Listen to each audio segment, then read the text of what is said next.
Welcome back to Edinburgh Fest live, coming to you from Newtown Theatre on George Street. Before we go over to our favourite celebrity cook, Hairy Mary, let's welcome our next guest. It's Garret Millerick.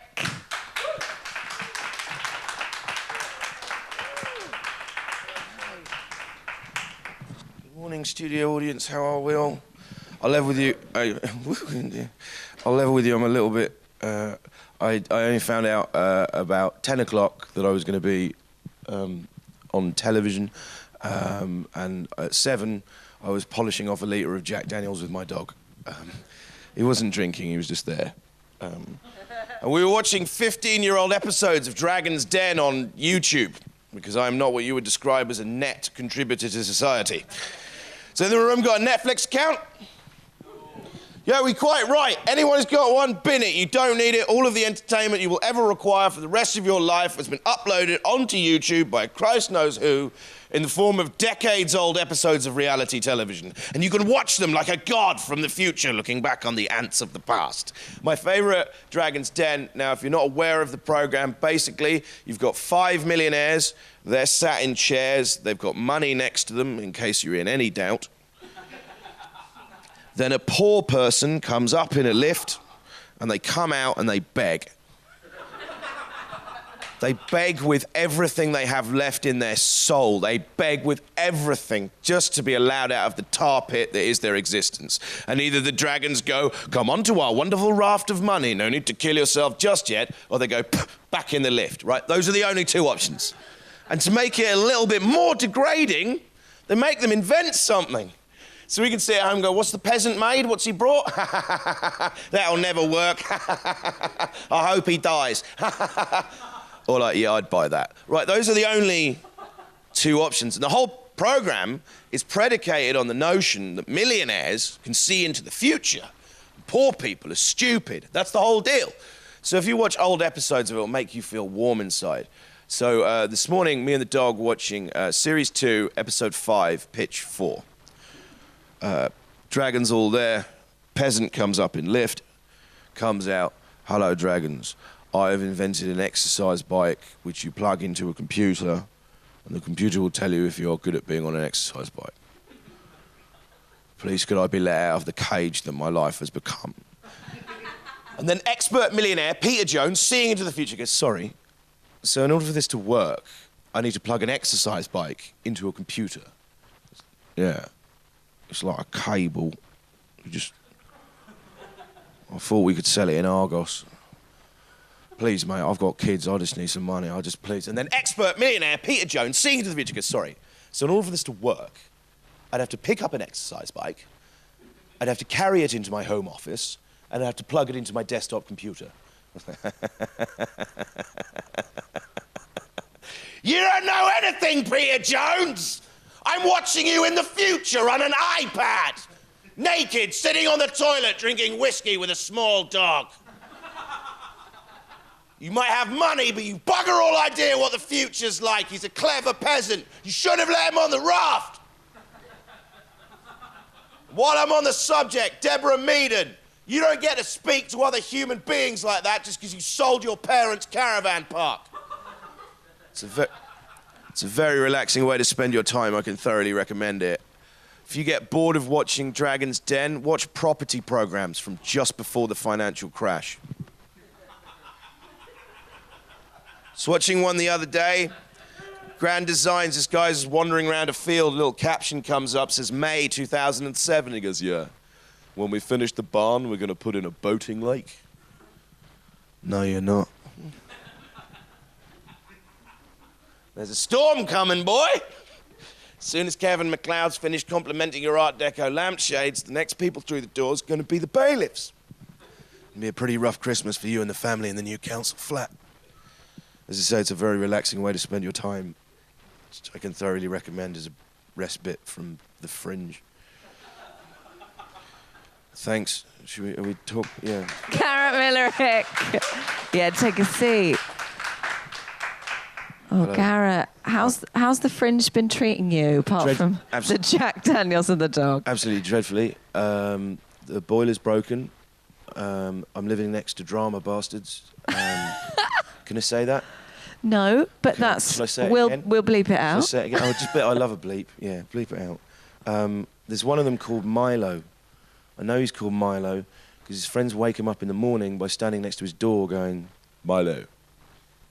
Milo. Milo. Hey, dude, he's not waking up. Oh, let me have a go. Hey, Milo.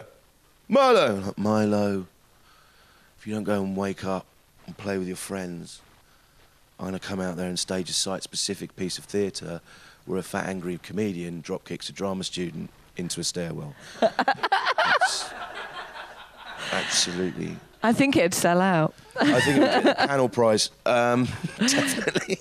Apparently, I hear you had a breakdown in TGI Fridays. Is this true? Yeah, that's what my show's about. When I was 27, I had a breakdown in TGI Fridays. It was absolutely pathetic. So as comedians tend to do, I turned it into an Edinburgh show to try and make some money out of it.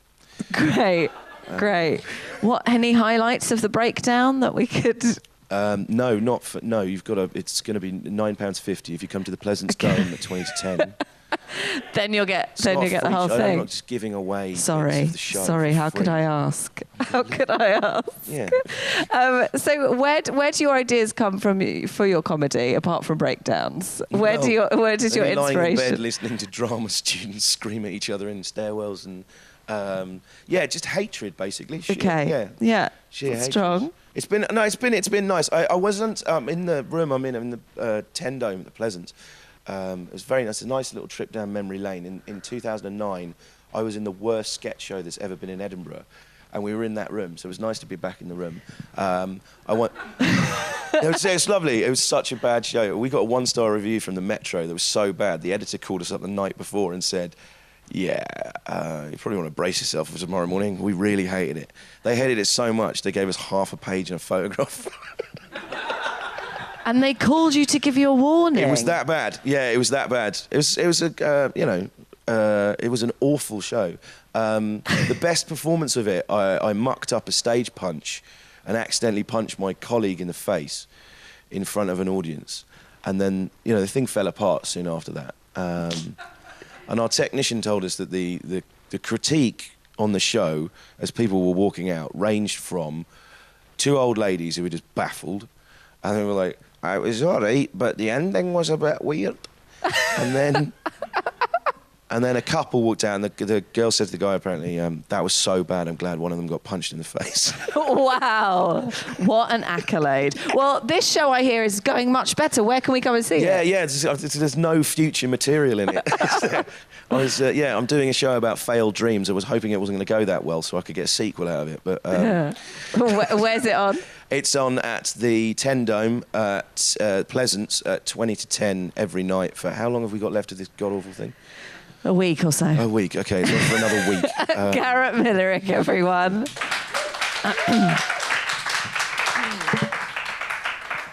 Now, for those of you who tune in regularly on Sky Channel 266, you will know it is time for our favourite celebrity cook. It's Hairy Mary.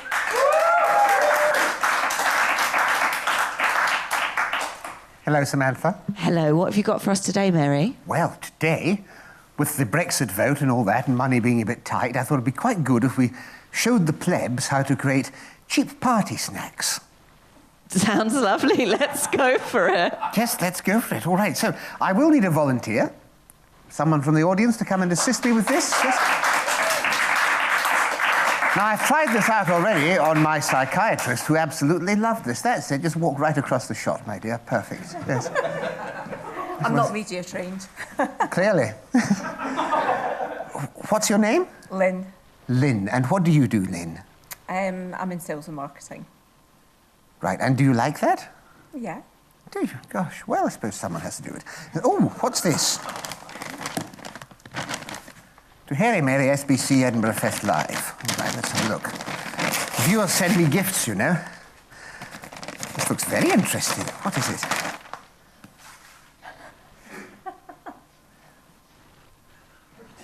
I love Mary Berry. Mary Berry. Enough said. So, today we're going to start with some crisp breads, if you wouldn't mind giving me a hand here. Could you get some crisp breads out for me? Good girl. Now, pate is very expensive, and I have shown you this before. A cheap alternative is this. Can you read? So you work in sales and marketing. What does that say? Cat food. Cat Crispy food. flavour. Yes, but it also says pate. You see? Yeah. You see? Now, I'm convinced these come from the same factory. And of course, dog and cat food is highly sterilized, of course, and you wouldn't want to put your pussy near anything that wasn't sterile, would you now? Your pussy cat, that is, just a kind of family show. So if you could hold that for me. It's divine. I think it's salmon, that one. Looks absolutely lovely. So you have some crisp breads ready for me. Good, good. So if you could hold the tin, what we're going to do is we're going to just spread those on there. It's absolutely... Now, if you've got people who pop round unexpectedly, feed them some of this. If you don't like them, they certainly won't pop round again, that's for sure. But they honestly wouldn't know the difference. Look at that. Isn't that wonderful? I'm not eating it. You're not going to eat it, my dear. No. It's absolutely delicious, yes. So, that's those prepared. Let's just do one more there. Thank you so much, my dear.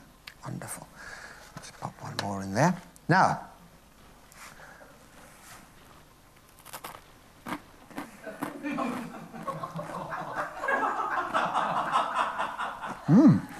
of course, we want to add a bit of a garnish. Chipsticks.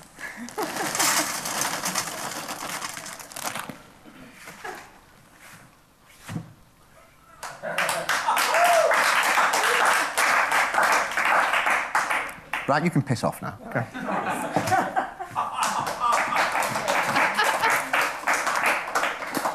Hairy Mary, everyone. Top tips. That's it for part 3. We'll be back with Suze with the news and Ria Lena. Don't go anywhere.